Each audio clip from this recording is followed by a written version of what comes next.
कि एक तो शुरू करते हैं सऊदी वलीयत से ईरानी वज़ीर ख़ारजा की मुलाकात हुई है। एक टेंशन ये भी है कि ज़ाहिर है उसे एयर स्पेस इस्तेमाल करनी पड़ सकती है, जिस तरह उन्होंने बयान दिया है कि हम हैरान करके रख देगा इजराइल का पोटेंशियल हमला।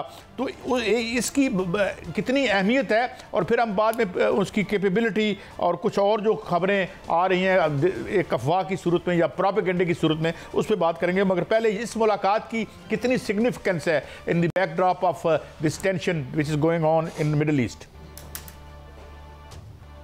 देखें, ये बयान तो इजराइल के नेतन्याहू साहब और उनके डिफेंस मिनिस्टर ने दिया है, बट उनको एयर स्पेस लाजमी मिडिल ईस्ट की इस्तेमाल करनी पड़ेगी, और उसमें इराक तो पहले ही अपनी एयर स्पेस तमाम किस्म की फ्लाइंग के लिए बंद कर चुका है।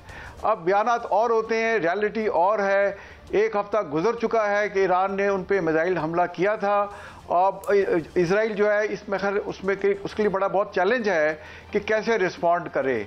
और वो कल खबर आई कि उन्होंने 30 मिनट नेतन्याहू ने जो बाइडेन से भी बात की है, एंड देव सेड कि we have agreed on some consensus.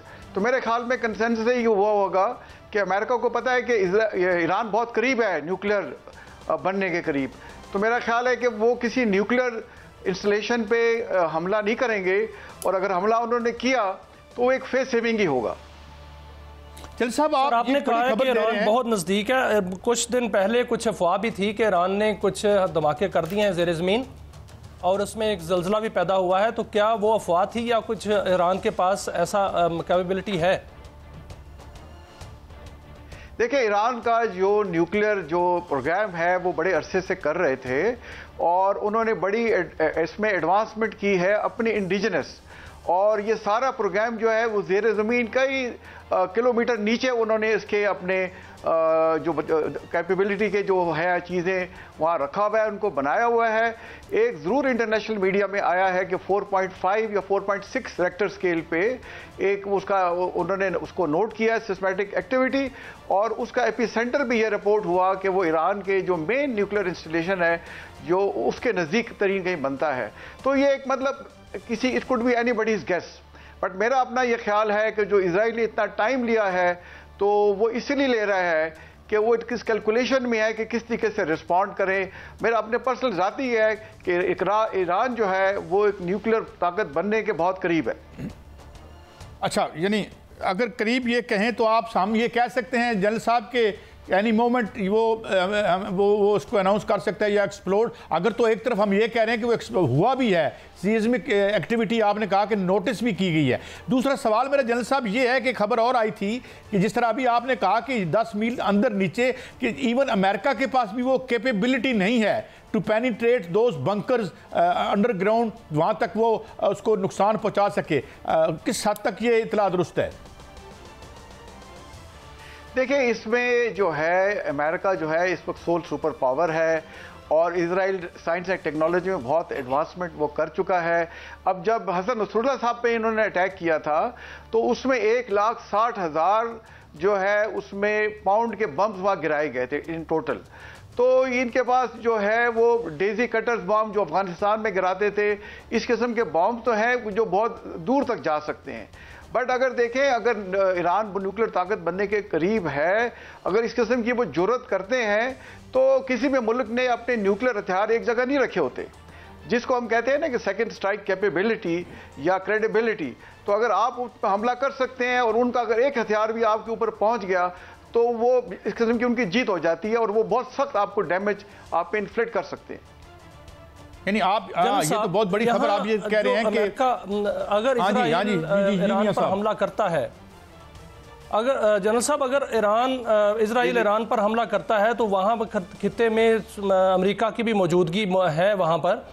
इधर रूस और चीन ने जो है वो मुश्तरका फौजी मशकें शुरू कर दी हैं, तो क्या चीन और रूस भी ईरान की मदद को पहुँच सकते हैं? जी बिल्कुल, मदद को पहुंच सकते हैं। और आप देखें, शायद आपको पता ही होगा कि 3 इंडियन बहरी जहाज 2-3 दिन हो गए हैं वो चाबहार पे उन्होंने पहुंचा, वहाँ उन्होंने कॉल की और वो उन्होंने कहा जी हम यहाँ पे ईरान के साथ अपनी नेवी की बहरी मशकें करेंगे। तो इंडिया भी एक किस्म का मैसेज उनको भेज रहा है, बिकॉज इंडिया के बहुत बड़े तेल की सप्लाई भी ये जो स्ट्रेट ऑफ हुर्मुज़ है वहाँ से निकलती है। चाइना का जो तेल है वो 90% बहरे ये स्टेट ऑफ हुर्मुज़ से गुजरता है।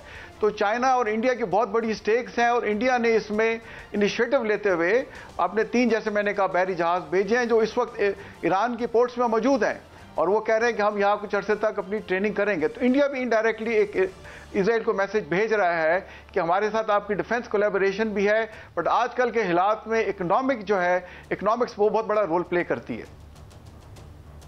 अच्छा जनरल साहब, आपने एक तो ये कहा कि इंडिया भी शायद इजराइल की जो है वो मदद ना करे, और दूसरी बात एक और हमारे माहिर कह रहे थे, मैं चाहता हूँ आप रीइंफोर्स हो जाए, वो ये कि इन केस अगर आप जो स्टेक्स हैं ईरान के ख़त्म कर देते हैं बाई खुदा न खास्ता उसके न्यूक्लियर्स को डिस्ट्रॉय करके, तो जो उसके पास कन्वेंशनल वेपन्स हैं फिर तो ना तल अबीब बचेगा और ना ही कतर बचेगा और ना ही बहरीन, क्योंकि जो उनके सफ़ीर हैं इंडिया में, उन्होंने एक उसको पालकी शर्मा को इंटरव्यू में कहा है कि फिर हर जगह जहां अमेरिकन एसेट है हम हिट कर देंगे।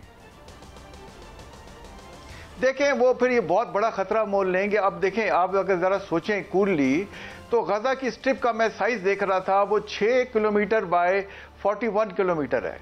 Total area 6 kilometre bye 41 kilometre का है, साल से ऊपर हो गया है। इजराइल अभी उसको मुकम्मल तौर पे उस पर कब्जा नहीं कर सका और ना उसको डिस्ट्रॉय कर सका है। ठीक है, 41-42 हज़ार वहाँ हलाकतें हुई हैं और ऑलमोस्ट जो 2 मिलियन की आबादी है वो सारी की सारी डिस्प्लेस हो गई है, बट अभी तक वो स्ट्रॉन्ग रेजिस्टेंस शो कर रहे हैं और इजराइल को वहाँ भी सख्त मज़ामत का सामना है और साउथ ऑफ लेबनान भी है। तो क्लेम तो आप बड़े कर सकते हैं, जैसे मैंने पहले एक दफ़ा आपको पिछले शो में कहा था कि इजराइल की वीकनेस है कि उसके पास इतनी मैन पावर, इतनी बड़ी मिलिट्री नहीं है कि वो किसी ग्राउंड ऑफेंसिव में कर सके। तो ये सब चीज़ें बड़ी काउंट करती हैं और स्टेट ऑफ हुर्मुज़ को अमेरिका भी नहीं चाहेगा, उसके अपने वहाँ जहाज़ हैं, उसकी अपनी वहाँ इंटरेस्ट है कि वो किसी तरीके से डिस्टर्ब हो। तो यही चैलेंज उनको दरपेश है जिसके लिए उन्होंने हफ्ते से ऊपर ले लिया है और अभी तक कोई किसी किस्म का काउंटर हमला ईरान पर नहीं किया। जल साहब, एक बड़ा अहम सवाल, एक तो इंडियन के मीडिया पे हमें ज़्यादा इन्हिसार नहीं करना चाहिए क्योंकि वो अजीब दे आर रेट मॉन्गरिंग। एक वो JF-17 की बात करें और JF-17 के हवाले से इंटरनेशनली मैंने वीलॉग देखे हैं कि इस जहाज़ से बड़ा खौफ है। इस जहाज़ की नंबर 1 क्या कैपेबिलिटी है? हैज़ देयर बिन एक रिक्वेस्ट प्लेस की गई है? ऐसी कोई खबर है जो अब तक हम तक नहीं पहुंची, में शायद आपके इल्म में हो? और ये JF-17 की कैपेबिलिटी क्या है, किस हद तक ये मॉडर्न है और कितनी डेवस्टेशन कर सकता है? अगर